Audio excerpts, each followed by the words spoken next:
आप सबको जय मसीह की। प्रभु आप सबको बहुत बहुत आशीष दे। प्रभु आपकी आत्मिक उन्नति बढ़ोतरी करे। आज का दिन यहोवा ने बनाया है और हम इसमें आनंदित हों। मेरे प्रियो, आज पहला संडे है, 4 तारीख है।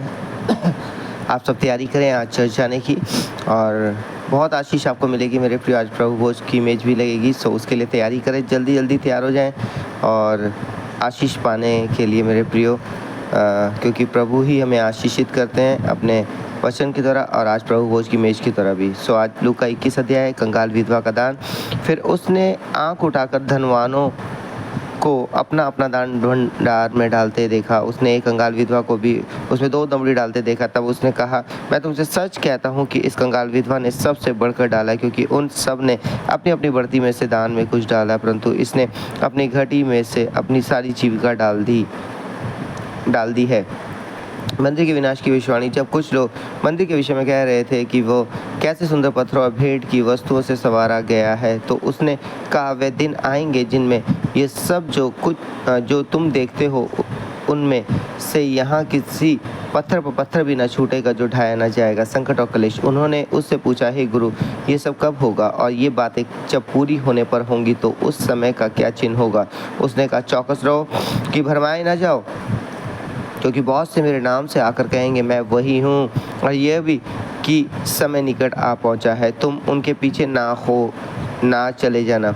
जब तुम लड़ाइयों और बलवों की चर्चा सुनो तो घबरा न जाना, क्योंकि इनका पहले होना अवश्य है, परंतु उस समय तुरंत अंत ना होगा। तब उसने उनसे कहा, जाति पर जाति और राज्य पर राज्य चढ़ाई करेगा और बड़े बड़े भूकंप होंगे और जगह जगह काल और महामारियाँ पड़ेंगी और आकाश से भयंकर बातें और बड़े बड़े चिन्ह प्रकट होंगे, परंतु इन सब बातों से पहले वे मेरे नाम के कारण तुम्हें पकड़ेंगे और सताएंगे और पंचायतों में सौंपेंगे और बंदीगृह में डालवाएंगे और राजाओं और हाकिमों के सामने ले जाएंगे। यह तुम्हारे लिए गवाही देने का अवसर हो जाएगा।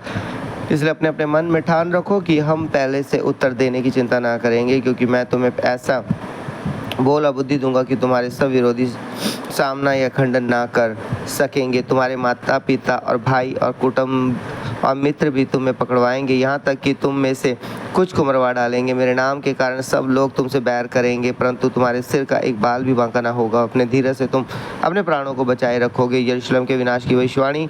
जब तुम यरूशलेम को सेनाओं से घिरा हुआ देखो तो जान लेना कि उसका उजड़ जाना निकट है। तब जो यहूदिया में हो वह पहाड़ों पर भाग जाए, और जो यरूशलेम के भीतर हो वह बाहर निकल जाए, और जो गाँव में हो वह उस में न जाए, क्योंकि ये बदला लेने के ऐसे दिन होंगे जिनमें लिखी हुई सब बातें पूरी हो जाएंगी। उन दिनों में गर्भवती और दूध पिलाती होंगी, उनके लिए हाय हाय, क्योंकि विदेश में बड़ा कष्ट इन लोगों पर होगा। ये वह तलवार के कौर हो जाएंगे और सब देशों के लोगों में बंदी होकर पहुंचाए जाना हो। तब तक यरूशलेम अन्य जातियों से रौंदा जाएगा। मनुष्य के पुत्र का पुनरागमन। सूरज और चांद और तारों में चिन्ह दिखाई देंगे और पृथ्वी पर देश देश के लोगों को संकट होगा, क्योंकि वे समुद्र के गंज और लहरों के कोलाहल से घबरा जाएंगे। भय के कारण और संसार पर आने वाली घटनाओं की बाट देखते देखते लोगों के जी में जी ना रहेगा, क्योंकि आकाश की शक्तियाँ हिलाई जाएंगी। तब वह मनुष्य के पुत्र को सामर्थ और बड़ी महिमा के साथ बादल पर आते देखेंगे। जब ये बातें होने पर लगे तो सीधे होकर अपने सिर पर ऊपर उठाना, क्योंकि तुम्हारा छुटकारा निकट होगा। अंजीर के पेड़ का उद्धार। उसने उनसे एक दृष्टांत भी कहा, अंजीर के पेड़ और सब पेड़ों को देखो, जो ही उनमें कोंपलें निकलती हैं तो तुम देखकर आप ही जान लेते हो कि ग्रीष्मकाल निकट है। इसी रीति से जब तुम ये बातें होते देखो तब जान लो कि परमेश्वर का राज्य निकट है। मैं तुमसे सच कहता हूँ कि जब तक ये सब बातें ना हो लें तब तक इस पीढ़ी का कदापि अंत ना होगा। आकाश और पृथ्वी टल जाएंगी, परंतु मेरी बातें कभी न टलेंगी। जागते रहो, इसलिए सावधान रहो, ऐसा ना हो कि तुम्हारे मन खुमार और मतवाले और इस जीवन की चिंताओं से सुस्त जाएं और तो वो दिन तुम पर फंदे के समान अचानक आ पड़े, क्योंकि वो सारी पृथ्वी के सब रहने वालों पर इसी प्रकार आ पड़ेगा। इसलिए जागते रहो और हर समय प्रार्थना करते रहो कि तुम इन सब आने वाली घटनाओं से बचने और मनुष्य के पुत्र के सामने खड़े होने के बनो।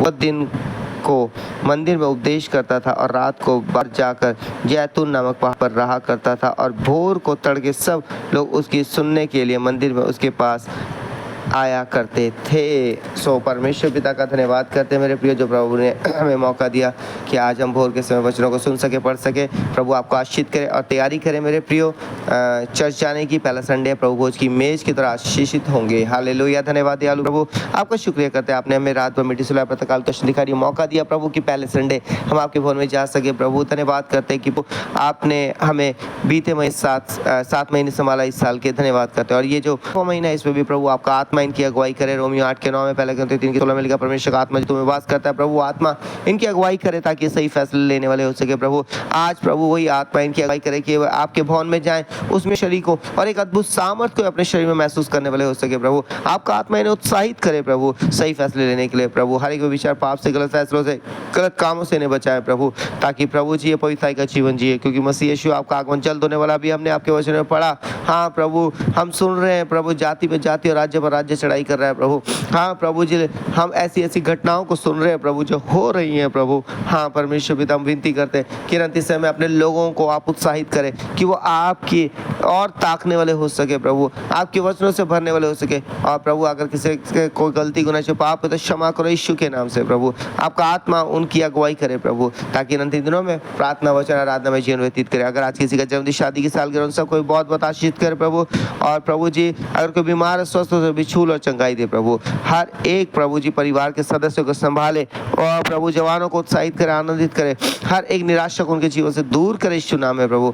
हर एक पति पत्नी के बीच का प्रेम बना रहे प्रभु। आपके उस धन्यवाद करते हैं, आज दिन भर संभालो, सुरक्षा दो प्रभु, और प्रभु अपनी जीवित गवाही के लिए तैयार करे प्रभु।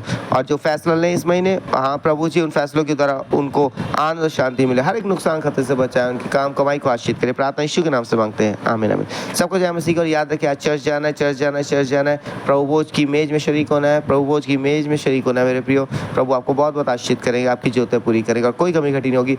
आप सबका धन्यवाद जिन्होंने बेटे जरमाया के लिए प्रार्थना की और ग्रीटिंग्स भेजे हैं। प्रभु आप सबको आशीष दे। सबको जय मसीह की।